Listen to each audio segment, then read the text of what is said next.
Maayong hapon guys, update sa among abuhan. Unang adlaw karon nga gigamit ang abuhan. Naglungag. Lungag ba ni? Tama na to, nilungag ba ni? Nilungag siguro ni. Ay, kuan. Ay, galungag na sa diri sa among abuhan. Ay yes, nilungag. Unang adlaw paggamit diri sa abuhan, dayon ang dingding ikuan gamay para malusot ang aso, di magpundo. Sa pasemento nila ang salog kay sa balas lang mas ligon man.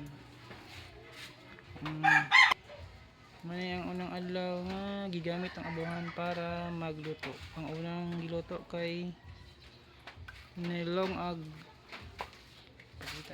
Nilongag ang kaang nga kuan. Tulo na dito ang kaang itong permit kay duka para kahoy lang kini kasap na ang abuhan ay ang abog sa kahoy. Okay, update sa mga abuhan niya hinimo semento. Si Tia Rona dahil gakuha na galungan. Ikaw ka galungan na yun? Oo. Si Tia Rona ang unang nakalungag dahil sa among abuhan. Galungag. Pulmero ning adlaw no? Oo. Pulmerong adlaw sa paggamit sa abuhan. Bago yung abuhan. Bago ang abuhan, bago. Wooden stove. Kaya ba dili mi kalas og kuryente. Nahubas na ni, nahubas. Wala kita kayo klaro to. Ang gabaga. Lolo. Ano to ya? Hindi dito eh.